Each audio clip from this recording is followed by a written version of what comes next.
The Voice Vista Podcast, venture by Pooja Prasoon. Welcome to Voice विस्टा.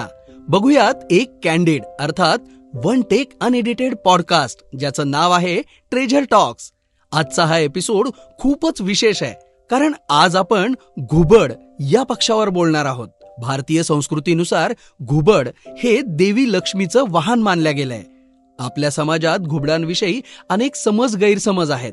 घुबड दिसणं शुभ की अशुभ याबाबत अनेक मतमतांतर आहेत. मात्र एक अवलिया असा आहे ज्याने घुबडांना आश्रय दिलाय, त्यांच्या संगतीत राहणंच पसंत केलंय. आजच्या पॉडकास्टमध्ये भेटूया दी औल्स नेस्ट सोसायटीचे प्रेसिडेंट आणि औल आर्टिकल कलेक्टर डॉक्टर प्रशांत वाघ यांना. त्यांच्याकडील कलेक्शन या निशाचर प्राण्यांची प्रतिकात्मकता आणि सौंदर्य दर्शवते. So let's enjoy his fascinating tales of wisdom and wonder. नमस्कार. पूजा प्रसून यांच्या व्हॉइस विस्टा पॉडकास्टिंग मध्ये मी प्रसाद देशपांडे आपलं ट्रेजर टॉक शो या उपक्रमामध्ये सहर्ष स्वागत करतो आहोत.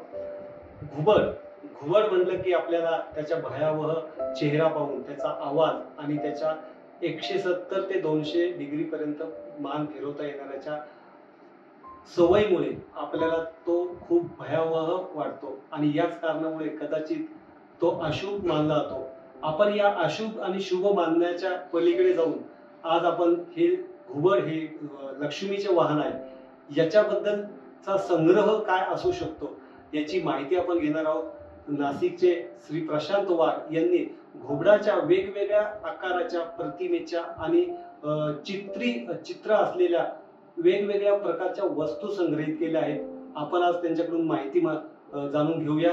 मी प्रशांत वाघ यांना आमंत्रित करतो. नमस्कार. नमस्कार. घुबड म्हणजे एकीकडे भारतीय संस्कृतीमध्ये आपण अशुभही मानलं जातं आणि भारतीय संस्कृतीमध्येच आज देवदेवतांच्या लक्ष्मीचं वाहन म्हणून आज घुबडाला एक मान मिळालेला आहे. ही जी कल्पना आहे याच्याबद्दल आम्हाला थोडस प्रथमतः सांगा की खरं काय आहे, याच्या मागचा उद्देश म्हणजे की या मागचा विचार काय आहे. सर, याची जर सुरुवात तुम्ही बघितली तर 4 ऑगस्ट हा जागतिक लेवलला जागतिक घुबड जनजागृती दिवस म्हणून पाळला जातो. आणि ह्या 4 ऑगस्ट योगायोग असा होता की ह्या 4 ऑगस्टला मी हैदराबाद येथे शिल्पपुरम म्हणून एक जागा आहे जिथे मी फिरण्यासाठी गेलो. तर तिथे भारतातले वेगवेगळे लोककलांचे शिल्प विकत भेटतात आणि तिथे मला खूप वेगळ्या प्रकारचे घुबडांच्या आकाराचे दागिने, घुबडांच्या आकाराच्या वस्तू दिसल्या आणि तिथून ह्या गोष्टीला सुरुवात झाली. आणि तुम्हाला आश्चर्य वाटेल की ती सुरुवात झालेली गोष्टीला आता जवळजवळ 14 वर्ष पूर्ण झाले आणि 14 वर्षांमध्ये माझ्या संग्रहामध्ये घुबडांची जवळजवळ 3.5 ते 4,500 वस्तूंचा संग्रह त्याच्यात झालेला. पण आपण मग घुबडाची आवड निर्माण झाली असं म्हणतात, मग ती का बरं? किंवा आपण असं म्हटलं मगाशी की घुबड हा अशुभ मानला जातो, पण मग हा विचार डोक्यात आला नाही. सर, ऍक्च्युली जर याच्या मागे जर बघितलं तर परत माझं शिक्षण थोडं कारणीभूत आहे. माझी स्वतःची पक्ष्यांवर PhD झालेली आहे. नाशिकमध्येच असणारं नांदूर मधमेश्वर पक्षी अभयारण्यावर मी साधारण 13 वर्ष काम केलं आहे आणि नंतर व्यवसायात पडल्यामुळे पक्ष्यांपासून थोडा मी दुरावला गेलो. मला फील्डवर जाता येत नव्हतं आणि कुठेतरी मला ते वाटायचं की अरे आपण पक्ष्यांपासून थोडं लांब जातोय. तेव्हा मी असा विचार केला की आपण जर काही पक्ष्यांसाठी जर आपण वेगळ्या पद्धतीने काही केलं तर. आणि पक्ष्यांचाच परत विचार करताना घुबड हा पक्ष्यांमध्ये एकदम वेगळा पक्षी आहे. निसर्गाने त्याला भरभरून दिलेला आहे आणि माझ्या म्हणजे पक्ष्यांबद्दलचा अभ्यास, घुबडाबद्दल असणारी उत्सुकता या दोघांचा संगम होऊन मी घुबडांबद्दल आपण काहीतरी करू असा विचार करायला सुरुवात केली आणि हळूहळू घुबडांचा संग्रह आपण करूया. आणि या संग्रहासाठी पहिले मी हव्या त्या वस्तू गोळा करत होतो आणि नंतर थोडं मग त्याच्यात प्रॉपर डायरेक्शन, वेगवेगळ्या लोकांचा सल्ला, थोडं नेटवर अभ्यास करून असं ठरवलं की आपण घुबडाच्या दागिन्यांकडे जास्त अजून लक्ष दिलं की तो खूप सारा आपण म्हणू शकतो की दुर्लक्षित प्रकार आहे, रेअर पण आहे. तर मग हळूहळू आपण दागिन्यांचं कलेक्शन करू आणि अशा पद्धतीने घुबड आणि पक्षी याचं सांगड जुळायला सुरुवात आहे. अं, मी पहिल्यांदाच ऐकलंय की घुबडांचे दागिने किंवा घुबडांच्या प्रतिमा असलेले दागिने, हा. कारण मानवाला सौंदर्य पाहण्याचं हा. किंवा सुंदरता पाहण्याचं एक आकर्षण असतं. पण मग घुबडांचे दागिने असं एक तुम्ही म्हणताय संग्रह करताय, तर त्याच्यामध्ये कुठले कुठले दागिने असू शकतात? सर आता मुख्यतः कसं आहे की माझ्याकडे घुबडाचे 1200 प्लस दागिने आहेत आणि याच्यामध्ये मी फक्त 4 मुख्य दागिने आहेत ज्यांचंच कलेक्शन करतो.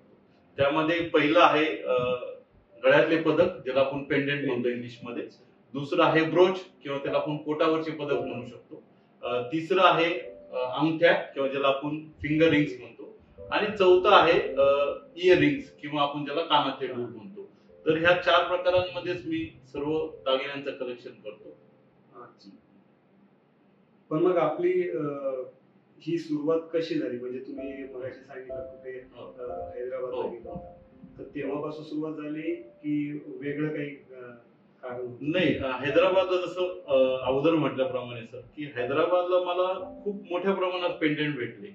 एकाच दिवसात मला जवळजवळ 40 वेगवेगळ्या प्रकारचे पेंडेंट भेटले आणि सर्वात महत्वाचं आपल्या दृष्टीने ते खूप सारे स्वस्त पण होते आणि मला ती उत्सुकता वाढत गेली आणि एवढे सुंदर पेंडेंट एवढ्या कमी किमतीमध्ये आणि दिसायला जर आपण याची फ्रेम बनवली तर खूप सुंदर घरात दिसेल. ह्या उत्सुकतेपोटी मग मी अजून कुठे भेटेल, कसे भेटेल, काय काय वेगळ्या प्रकारचा राहतो याचा शोध घ्यायला सुरुवात केली आणि मग ही सुरुवात आपण म्हणू शकता की झाली. त्याच प्रश्नाकडे येतो मी की आता तुम्हाला एखादा घुबडाचं काही वस्तू हवी असेल, दागिना असेल किंवा कुठलीही वस्तू हवी, तर ती तुम्ही त्याचा शोध कसा घेता? कारण घुबडाचं वस्तू म्हणा किंवा त्याच्या प्रतिमेचे काही वस्तू या सहजासहजी कुठे मिळणार नाही, कारण ते एक दुर्लक्षित पक्षी आहे. हो. तर त्यामुळे ते तुम्हाला कसा काय शोध घेता तुम्ही? सर याच्यात पण परत थोडं आवडीचाच विषय आहे. मला पहिल्यापासून फिरायची खूप सारी आवड आहे. जसं मी तुम्हाला म्हटलं की पक्ष्यांसाठी मी फोटोग्राफी करताना किंवा वेगवेगळ्या ठिकाणी खूप सारा फिरायचो आणि त्या फिरण्याच्या आवडीतून आपण घुबड गोळा करू शकतो हे हळूहळू मला समजायला लागलं. फक्त फिरण्याचे ठिकाण बदलून गेले. जिथं पहिले मी एखाद्या बर्ड सँच्युरी मध्ये जायचो, आता तिथं न जाता एखाद्या मार्केटमध्ये जायला लागलो. कुठे जिथे महिलांचे दागिने भेटतात असं मार्केट असेल किंवा जुन्या वस्तू भेटतात असं एखादं मार्केट असेल किंवा नेटवरून सर्च केल्यावर एखाद्या ठिकाणी जुना बाजार भरतो असं एखादं ठिकाण असेल, तर अशा वेगवेगळ्या जागा मी शोधू लागलो आणि तिथे गेल्यावर किंवा त्या गावाला गेल्यावर त्या जागेला मी आवर्जून व्हिजिट करायला लागलो. आणि फिरायला जाताना एकच टार्गेट राहतं की ह्यावेळेस फिरायला जर गेलो तर आपण कमीत कमी 50 घुबड घरी घेऊन आलोच पाहिजे. आणि मग त्या हिशोबाने जागा शोधणे, ठिकाण शोधणे, दुकानं शोधणे, लोकांची ओळख वाढवणे, या सर्व गोष्टी सुरू झाल्या. मग आपल्याकडे घुबडाचे काय काय प्रकारचे दागिने म्हणा किंवा काय काय प्रकारच्या वस्तू आहेत? सर तसं जर आवडीने जर सांगितलं तर माझ्याकडे घुबडाच्या 3500 पेक्षा जास्त वस्तू आहेत आणि त्याची जर आपण हे केली तर त्याची सुरुवात तुम्ही एक टिश्यू पेपर पासून तर अद्यावत अशा एक पेन ड्राईव्ह पर्यंत पण करू शकता. हा घुबडाच्याच आकाराचा पेन ड्राईव्ह आहे. तर टिश्यू पेपर पासून तर पेन ड्राईव्ह पर्यंत. मग ह्यामध्ये खूप सारे कॉफी मग्स आहेत, खूप साऱ्या वेगवेगळ्या प्रकारच्या मूर्त्या आहेत. तुम्ही पोस्टाचे तिकीट म्हणू शकता. माझ्याकडे पोस्टाचे जवळजवळ 1800 पेक्षा जास्त घुबडांचे तिकीट आहेत. जगामध्ये जवळजवळ ते 2150 तिकीट प्रकाशित केले आहेत. तर त्यापैकी जवळजवळ 1800 तिकीट माझ्याकडे आहेत. आणि मग त्या निगडीत असणाऱ्या अशा काही वस्तू की ज्या आपण कधी विचार पण नाही केला असेल, जसं आपण म्हणू शकतो की दगडांवर केलेले घुबडांच्या पेंटिंग्स माझ्याकडे आहे किंवा घुबडांच्या शेपचे पेन काही माझ्याकडे आहे आणि ह्या खूप साऱ्या वस्तू भेट म्हणून पण आलेल्या आहे. हे विशेष यात तुम्ही मगाशी म्हणले की तुम्ही त्याच्यावर पीएचडी केली, तर तुम्ही म्हणजे पक्षी मित्र आहातच, तर घुबडावर पीएचडी केली आहे की पक्ष्यांवर? नाही सर, मी जसं पहिले म्हटल्याप्रमाणे नाशिक जवळ असणारं नांदूर मधमेश्वर पक्षी अभयारण्य हे जवळजवळ एक 125 वर्षापूर्वीचं अभयारण्य आहे आणि महाराष्ट्रातली पहिली रामसर साईट आहे. तर ह्या साईटवर मी पीएचडी केलेली आहे आणि पीएचडीचा माझा विषय होता की जे पान पक्षी नांदूर मधमेश्वरला येतात तो कोणत्या जातीचे पानपक्षी येतात, तिथं आल्यावर काय खाता आणि कोणत्या जागी राहतात. तर मी ह्या सर्व गोष्टीचा थोडं अजून त्याच्यात टेक्नॉलॉजीचा वापर करून यांच्या सर्व जागा सॅटेलाइटने मॅपिंग करून एक प्रबंध पुणे विद्यापीठाला सादर केला होता. तर माझा पीएचडीचा विषय हा पानपक्षी होता, पण पक्ष्याची आवड असल्यामुळे ते सर्वच एकत्र होऊन गेलं. आपल्या या प्रवासामध्ये आपल्याला असा काही वेगळी आठवण आहे का की ही गोष्ट आपण जेव्हा मी घ्यायला गेलो होतो असं काहीतरी वेगळी आठवण सांगता येईल का की घुबडाबद्दलची? सर आत्ताच एक 6 महिन्यापूर्वीचीच आठवण सांगतो. मी आता एक 6 महिन्यापूर्वी राजस्थानला फिरायला गेलो. तर जेव्हा मी जैसलमेरला गेलो तर पहिले म्हटल्याप्रमाणे माझं आवडतं ठिकाण वेगवेगळे जुने दुकानं फिरणे.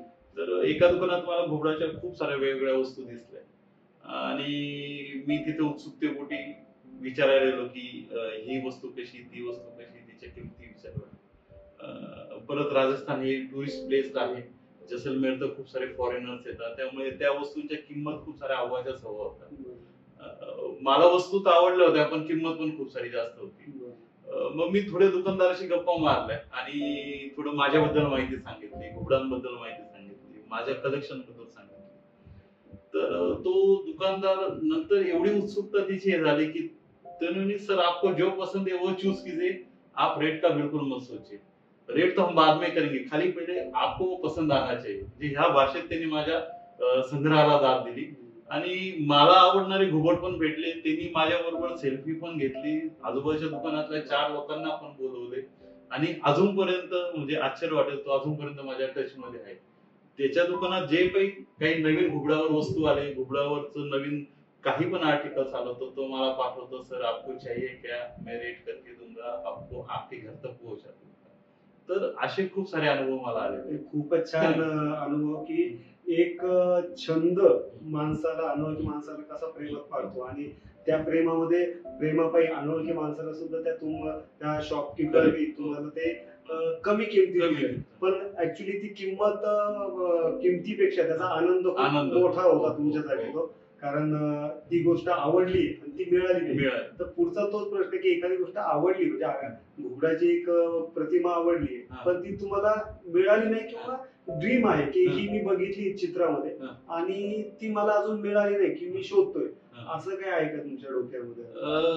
असं जर काही वस्तू जर म्हटल्या तर त्यात दागिने खूप सारे आहेत. मी जसं तुम्हाला म्हटलं की माझ्या कलेक्शन मध्ये दागिने महत्वाचे आहेत आणि घुबडांचे दागिने आता जर बघितले तर आता गोल्ड प्लेटेड, प्लॅटिनम प्लेटेड खूप सारे सुंदर सुंदर दागिने आहेत. पण मी जसं म्हटलं की माझ्याकडे घुबडांचे 3,500 पेक्षा जास्त वस्तू आहेत आणि प्रत्येक कलेक्शन करताना त्याची किंमत ही विचारात घेतली जाते, कारण की शेवटी ते कलेक्शन आपल्या खिशाला पण परवडलं पाहिजे. तर जसं म्हटलं की असे खूप सारे दागिने मी बघितलेले की मला ती घ्यायची इच्छा आहे, पण माझा नियम आहे की बाबा ते ह्या रेंज मध्ये असेल, आपल्याला परवडणाऱ्या रेंज मध्ये असेल तरच घ्यायचे.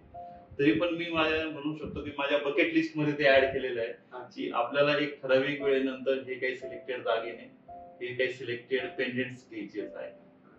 आमच्या दर्शकांना आपले दागिने जे आहेत ते पाहायला आवडते आम्हाला, तुम्ही? हो नक्की सर, मला पण आवडेल सर. आता ह्या जर बघितल्या तर हे सर्व घुबडाच्या आकाराचे ब्रोच आहे. ब्रोच कल्चर आपल्याकडे खूप सारं नाही, पण युरोपमध्ये खूप मोठं कल्चर आहे की पोटावर पदक लावलं जातं. तर हे ब्रोच खूप रेअरली आपल्याकडे भेटतात. जवळजवळ माझ्याकडे हे 200 ते 210 पेक्षा जास्त असे पदक आहे.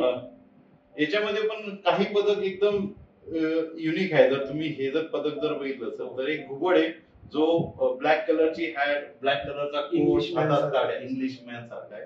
तर हे एक्च्युअली एका पिक्चर मधलं कॅरेक्टर आहे. एक रँगो म्हणून पिक्चर आहे, त्या पिक्चर मध्ये तो घुबड असाच ड्रेस मध्ये आहे आणि हे मला भेटलं लकीली एका ठिकाणी. याच्यामध्ये हे भारतातले आहे की जगभरात? नाही, हे जगभरातले आहे. हे बरेचसे बाहेरून ऑनलाईन घेतलेले आहे. भारतातले जर म्हणायचं म्हटलं सर तर आपण म्हणू शकतो की ह्या वस्तू भारतातल्या आहेत. हे सर्व कानातले डूल आहे सर, हे सर्व भारतातले आहे आणि मला सांगायला पण आवडेल की हे गावाकडच्या यात्रेमधून 5-5 रुपयाला घेतलेले आहे. फक्त ती ती शोधक नजर ती असावी शोधक लागते. नजर असायला लागते आणि तो पेशन्स म्हणा किंवा ती क्रेज असावी लागते की ते कुठे मिळेल आणि ती वस्तू 5 रुपयाची का 5 लाखाची त्याचं महत्व नाही, पण तो मिळण्याचं वेगळं महत्व आहे. जसं मी म्हटलो सर की ह्या सर्व ज्या वस्तू आहे ह्या एकसारख्या अजिबात नाही. तर पेंडेंट आहे तर सर्व वेगळ्या प्रकारचे, कानातले डूल आहे तर एक डूल परत रिपीट नाही झालेला, पण ते शोधायला मग त्याचा रेकॉर्ड पण ठेवायला लागतो, बघायला पण लागतो.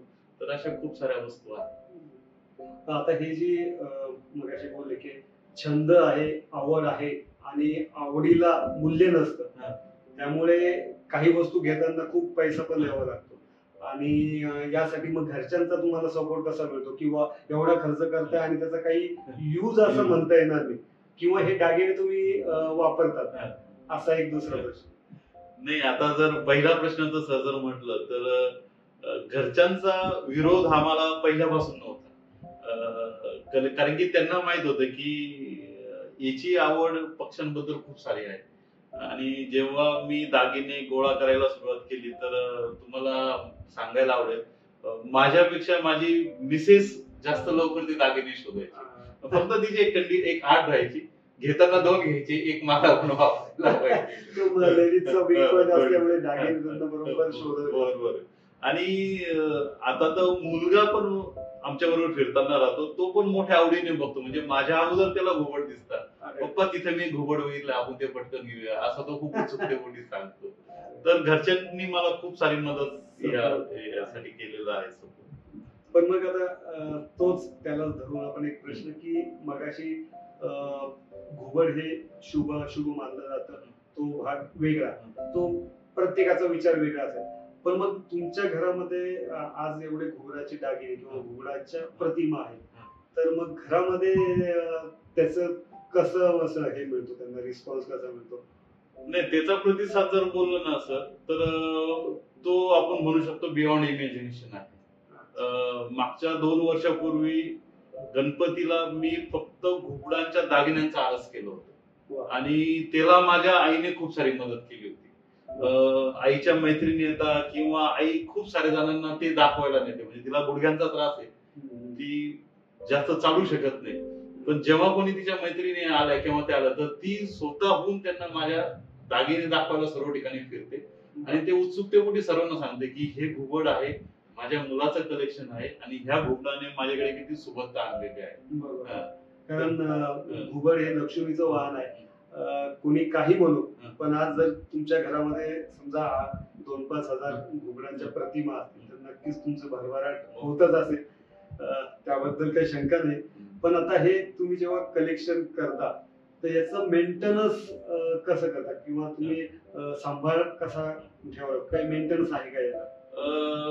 थोडा मेंटेनन्स सर असा आहे की माझ्याकडचे जे काही घुबडांचे दागिने आहेत हे मी वन टाइम बनवतो. म्हणजे माझ्याकडे काही रेडीमेड फ्रेम्स राहतात, त्या फ्रेम्स मध्ये ते दागिने मी माझ्या पद्धतीने डिस्प्ले करतो. जसे जर ते लाकडाचे पेंडेंट असेल तर सर्व एकाच ठिकाणी असेल, जर ते ब्ल्यू कलरचे असेल तर सर्व ते एकाच ठिकाणी असेल, जेणेकरून त्याला बघायला एक वेगळा अर्थ येईल.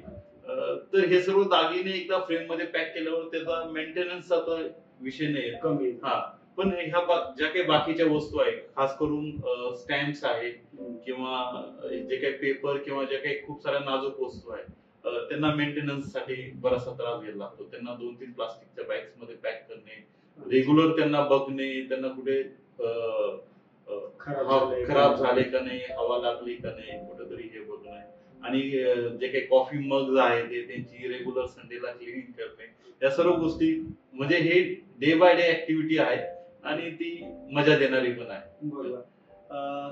आपण कधी मग हे एखादी वस्तू आपल्याला करायची आहे किंवा विकत घ्यायची तर मग तुम्ही खास स्पेशली ती कस्टमाइज करून ऑर्डर देऊन घुबडाच्या आकारामधून असे काही वस्तू बनवून घेतल्या? सर तसं जर म्हणायचं तर अजूनपर्यंत मी तशा काही वस्तू माझी बनवलेल्या पण नाही आणि माझी अपेक्षा पण नाही, पण मला त्या वस्तू इनडायरेक्टली लोकांनी तशा बनवून दिलेल्या आहे. म्हणजे जे माझे मित्र आहेत, जे माझे कलिग्स आहेत किंवा जे रिलेटिव्ह आहे की ज्यांना माहिती आहे की याला घुबडाच्या आकाराच्या वस्तू गोळा करायची आवड आहे, तर एखादा चांगला पेंटिंग करत असेल तर तो मला पेंटिंग्स बनवून देतो. एखादा जर चांगली जर कलाकुसरी करत असेल तर तो कुठून तरी कशावर तरी करून मला ते घुबड बनवून देतो. अशा काही वेगवेगळ्या वस्तू माझ्याकडे आलेल्या आहेत. पण आता घुबडा बरोबरच तुम्ही वेगवेगळ्या प्रदेशामध्ये फिरले, पक्षी संमेलन असेल किंवा, तर वेगवेगळ्या प्रदेशामध्ये घुबडांचे काही वेगळे प्रकार आढळतात. कारण माझ्या माहितीप्रमाणे की ओरिसाकडे ह्या भागामध्ये घुबडाचं काहीतरी त्याला शुभ मानलं किंवा हे केलं जातं, ते देवता म्हणून पण पूजलं जातं. तर तिथे काही तिकडून काही मिळालंय का? हो, जसं आता माझ्याकडे ही एक मूर्ती जर तुम्ही बघितली तर ही टिपिकल बेंगॉली स्टाईलची आहे. तर ही आता ही फक्त 2 इंचाची आहे, पण याच्यातलीच एक 3 फुटाची पण मूर्ती माझ्याकडे. 3 फुटाची. तर अशा काही मूर्ती मला भेटल्या की ह्या युनिक आहे आणि ह्या फक्त त्याच बाजूला भेटतात. मी जेव्हा फिरायला गेलो होतो त्या बाजूला मला ह्या प्रकारचे तुळशी वृंदावन पण बघायला भेटले. माझी इच्छा आहे की हे सर्व वस्तू मी गोळा करेन आणि कुठेतरी एका ठिकाणी आणून ठेवेन. पण आता तुम्ही आता हा संग्रह करता आणि पुढची पिढी म्हणजे तुमचा मुलगा तुम्हाला आता सपोर्ट करतो, लहान आहे, पण मग तो पुढे कसा सांभाळ करेल किंवा त्याला आत्ताच्या त्याला त्याची आवड निर्माण केली का किंवा करताय का तुम्ही? तसं म्हटलं तर सर शेवटी प्रत्येकाची वेगळी आवड होऊ शकते.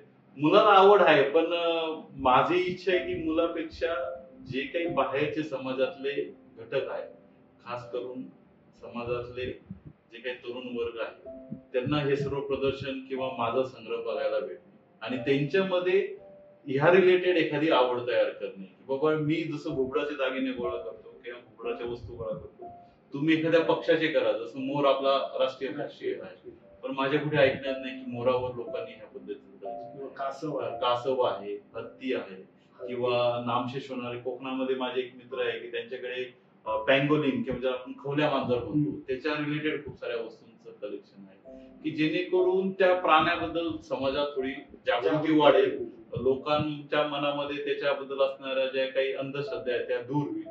तर मुलापेक्षा जर समाजातल्या वेगवेगळ्या लोकांनी जर त्याच्यावर त्या बघितल्या, त्याच्यापासून काही प्रेरणा घेतली तर मला ते खरंच आवडेल सर. पण मग या संदर्भात असा प्रश्न की तुम्ही जनजागृती, घुबडाबद्दल जनजागृती याच्या माध्यमातून, तुमच्या संग्रहाच्या माध्यमातून, छंदाच्या माध्यमातून करता का आणि ती कशी करता? सुंदर प्रश्न आहे हा. कारण की माझी आवड तर खरी तीच आहे की माझा संग्रह हा लोकांपर्यंत गेला पाहिजे. सर, हा संग्रह लोकांपर्यंत नेण्यासाठी मी एक द अवेअरनेस सोसायटी म्हणून एक संस्था पण धर्मदाय आयुक्तांकडे रजिस्टर केली आहे आणि ह्या संस्थेमार्फत आम्ही वेगवेगळ्या प्रदर्शनांमध्ये भाग घेतो. आणि प्रदर्शनाला जे काही घुबडांचे दागिने म्हणा, घुबडाच्या वस्तू म्हणा किंवा त्याचे वेगवेगळ्या मूर्त्या म्हणा, ह्या सर्व श्री लक्ष्मी वाहन ह्या थीमच्या अंडर ठेवल्या जातात. त्यामुळे लोक खूप उत्सुकतेपोटी विचारतात की श्रीलक्ष्मी वाहन म्हणजे काय. मग त्यांना ह्या गोष्टी आपण हळूहळू उलगडू शकतो की घुबड हे लक्ष्मीचं वाहन आहे काय आहे, आणि ह्या सर्व गोष्टी मग त्यांच्यापर्यंत पोहोचल्या जातात. तर संग्रह हा माझा महत्वाचा भाग आहे लोकांपर्यंत पोहोचण्यासाठी. आणि वेगवेगळ्या प्रकारचे महोत्सव म्हणा किंवा वेगवेगळ्या प्रकारचे ह्या क्षेत्रातून मी लोकांपर्यंत जातो. आपल्या घरामध्ये घुबड ठेवू नये असं म्हणतात किंवा घुबडाची वस्तू, घुबडाची प्रतिमा ठेवू नये, पण आपल्या घरामध्ये अनेक घुबडाच्या वस्तू आहेत.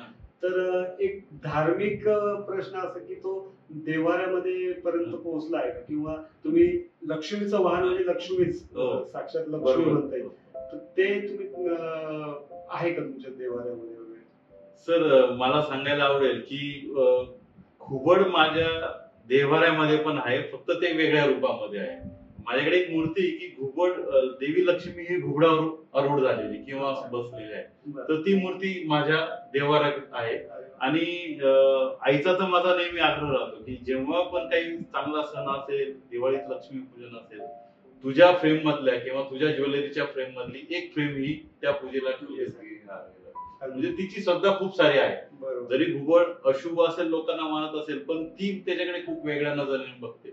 कारण की घुबड हे लक्ष्मीचं वाहन आहे आणि ही लक्ष्मी आपल्याला भविष्यात खूप कुठल्या कुठे नेत आहे, भरभराट देते आहे, हिची तिला कुठे ना कुठे जाणीव आहे. ही श्रद्धा आहे. त्यामुळे मी आनंदाने सांगू शकतो की माझ्या घरातले सर्व घुबड हे देवघरापर्यंत पोहोचलेले आहे. आतापर्यंत आपण समाजामध्ये जनजागृती करता, तर आपण याची रेकॉर्ड किंवा याची प्रदर्शन भरवले कशी? सर याचे प्रदर्शन खूप सारे झालेले आहे.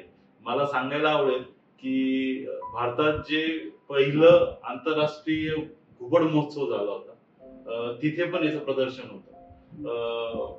महाराष्ट्रात मध्ये पिंगोरी नावाचं एक गाव आहे, तिथे आतापर्यंत 3 वेळेस घुबड महोत्सव झाले, तिथे पण याचं प्रदर्शन होतं. प्लस तुम्ही म्हणू शकता वेगवेगळे संग्रहाचे जे प्रदर्शन राहतात तिथे पण हे घुबडांचे सर्व फ्रेम्स आपण प्रदर्शनासाठी ठेवतो. एक गमतीशीर प्रश्न असा की आतापर्यंत तुमच्याकडे अनेक घुबडाचे प्रतिमा असलेले वस्तू आहेत. कधी असं वाटलं नाही का की आपल्याकडे एखादं खरं घुबड पण असावं, जसं पोपट पाळतात किंवा लवबर्ड्स पाळतात, तसं घुबड तुमचा जीव की प्राण आहे, तर मग तसं कधी वाटलं नाही? नाही, मला खूप सारे जण हा प्रश्न विचारतात की सर एवढं सर्व आहे तर नवीन तुम्ही एखादा खरा घुबड का नाही पाळू शकता?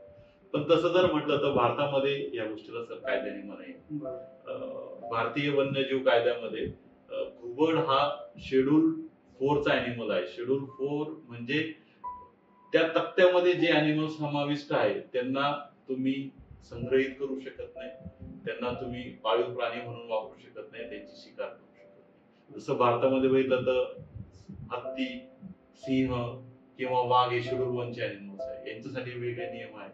तर तसेच शेड्यूल 4 मध्ये असणाऱ्या घुबडांसाठी पण खूप सारे नियम आहेत. आणि वन्यजीव कायद्याअंतर्गत तुम्ही त्या घुबडांना पाळीव प्राणी म्हणून ठेवू शकत नाही, तुम्ही त्यांची शिकार करू शकत नाही किंवा तुम्ही ते त्यांच्या बरोबर पण राहू शकत.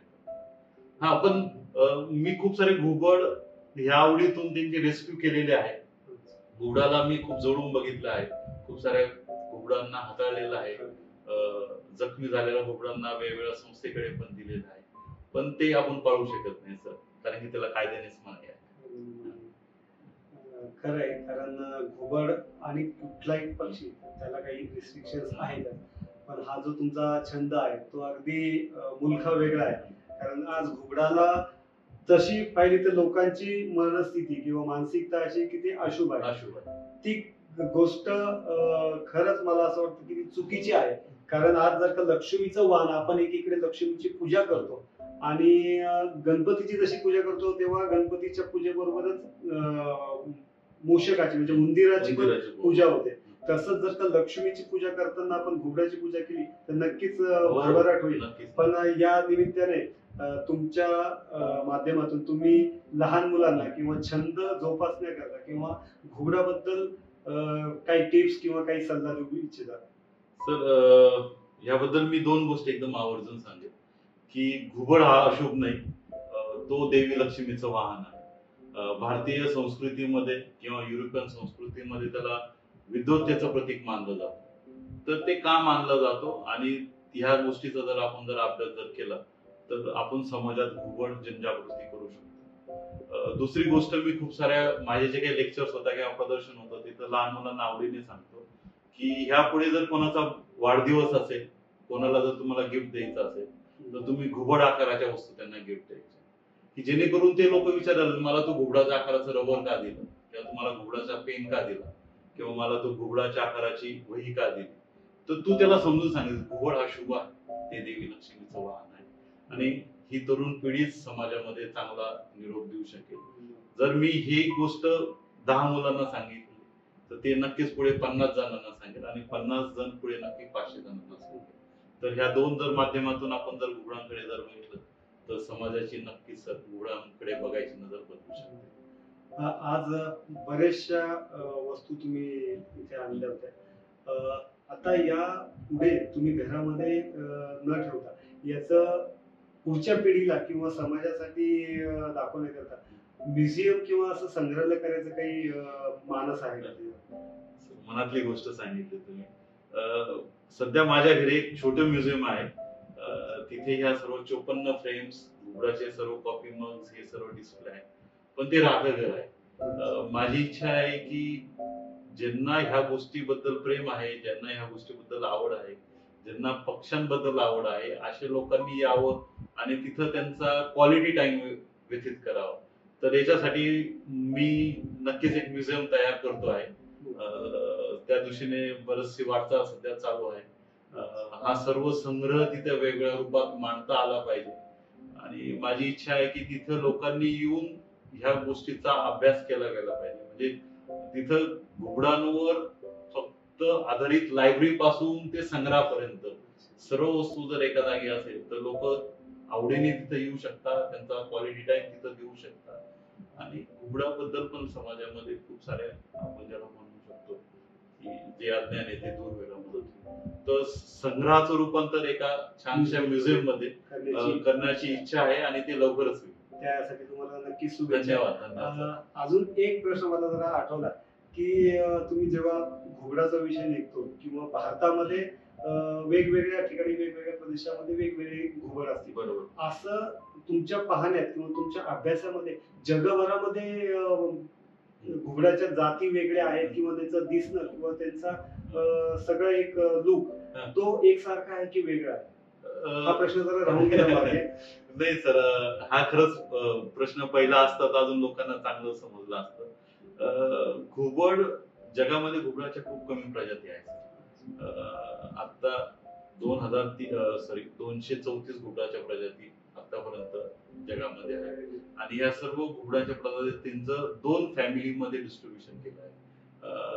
एक घुबडांची फॅमिली जी की ज्याचा चेहरा बदामाच्या आकाराचा आहे आणि दुसरी घुबडांची फॅमिली ज्याचा चेहरा गोल आहे आणि याच्यात खूप सारी विविधता आहे. म्हणजे काही देश जर तुम्ही बघितले सर की घुबड हा पक्षी आहे म्हणून आपल्याला वाटतं की तो झाडांवर राहतो, हवेत उडतो, पण एक जगात असा पण घुबड आहे की जो जमिनीमध्ये बेड करून राहतो, सशासारखा राहतो आणि त्या देशाने त्या घुबडाला त्याचा अभिमान म्हणून सांभाळला आहे.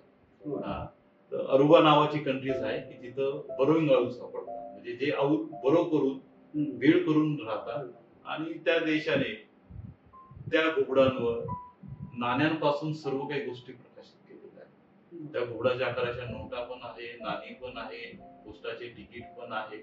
असं काही नाही की जे त्या देशाने त्या घुबडासाठी केलं. असे जगात खूप सारे वेगवेगळ्या प्रकारचे घुबड प्रजाती आहेत आणि अजून पण जर उत्सुकतेपोटी आपण जर याच्या पुढे जर म्हटलं की अजून पण नवीन नवीन प्रजाती सापडत आहेत. कारण की घुबड हा निशाचर पक्षी आहे. खूप साऱ्या प्रजाती काय करतात, कुठे राहतात, काय खातात हे अजून पण वैज्ञानिकांना माहित नाही. जसं तुम्ही जर महाराष्ट्राचं जर उदाहरण घेतलं की महाराष्ट्रात फॉरेस्ट आउलेट किंवा वनपिंगळा म्हणून एक घुबड 120 वर्षानंतर परत महाराष्ट्रामध्ये सापडला गेला, जो आपल्याकडे होता पण आपल्यालाच माहित नव्हतं आणि परत ब्रिटिश वरून एक लेडीज आली आणि तिने ही प्रजाती 120 वर्षानंतर शोधून काढली. तर घुबडांबद्दल समाजात वैज्ञानिकांना अजून खूप सारी कमी माहिती आहे आणि तुम्ही म्हणता त्या पद्धतीने ती गोष्ट खरी की जगात या गोष्टी अजून नव्याने खूप साऱ्या समजू शकतात. त्यालाच संलग्न असा प्रश्न की आपल्या संग्रहामध्ये विदेशातले काही गोष्टी आहेत की ज्या विदेशातले घुबड त्याची काही वस्तू आहे का? विदेशातले जर म्हटले सर तर माझ्या संग्रहामध्ये जे काही ब्रोच आहे म्हणजे आपण कोटावरचे पदक म्हणतो हे बरेचसे विदेशातले मगाशी दाखवलं आहे. कारण की भारतात कोटावरचे पदक वापरायची प्रथा नाही, पण युरोपियन कल्चर मध्ये खूप सारी ती आहे. ती आपल्या संग्रहात हो, ती माझ्या संग्रहात जवळजवळ अशी खूप सारे पदक आहेत बाहेरून आणलेले. खरंच तुमचा हा जो छंद आहे किंवा घुबड हे माणसाला भीतीदायक किंवा नकोसा असलेला असा पक्षी असं वाटतं आणि जे फॅक्ट आहे, पण तुम्ही त्याच्या विरोधात जाऊन तो एक लक्ष्मी वाहन आणि एक चांगला पक्षी म्हणून त्याच्याकडे बघणं आणि त्याच्यावर अभ्यास करून वेगवेगळ्या प्रकारचे त्याचे दागिने म्हणा, प्रतिमा असलेले पोस्टल स्टॅम्प्स, वस्तू अनेक संग्रहित केल्या आणि त्या पुढच्या पिढीला नक्कीच अभ्यासासाठी पण उपयोगी पडतील आणि त्याच्यामध्ये संशोधन पण होऊ शकतं. आपला संग्रह आणि मगाशी सांगितल्याप्रमाणे आपण जे म्युझियम करणार आहात त्यासाठी आपल्याला खूप खूप शुभेच्छा आणि आपण ट्रेझर टॉक मध्ये आलात त्याबद्दल धन्यवाद. मित्रांनो, घुबड याबद्दलची आता आपण जी माहिती घेतली ती नक्कीच ऐकून आपल्या घुबडाबद्दलच्या ज्या कल्पना होत्या, ज्या गोष्टी आपण त्याला अशुभ मानण्याच्या किंवा होत्या त्या नक्कीच आपल्या दूर झाल्या असतील. आज घुबडाचा दागिने असणं किंवा घुबडाच्या प्रतिमा असलेल्या गोष्टी घरामध्ये ठेवणं किंवा अगदी देवघरापर्यंत प्रशांतजींनी त्याला स्थान दिलंय आणि त्याची रोज पूजा केली जाते. खरंच त्याच्याचमुळे त्यांचा भरभराट पण होऊ शकते आणि समाजाने हा एक धडा घेतला पाहिजे की घुबड हे नुसता पक्षी किंवा प्राणी नसून ते एक लक्ष्मीचं वाहन आहे आणि लक्ष्मीचं वाहन हे नक्कीच आपल्याला भरभराटीला घेऊन जाईल. यासाठी ते नक्कीच आपल्याला फायदेशीर आहे. असेच वेगवेगळ्या छंदाबद्दल आपण माहिती घेत राहू. तोपर्यंत आपण ट्रेझर टॉक शो पाहत राहा. धन्यवाद. Thank you for tuning into the voice vista podcast.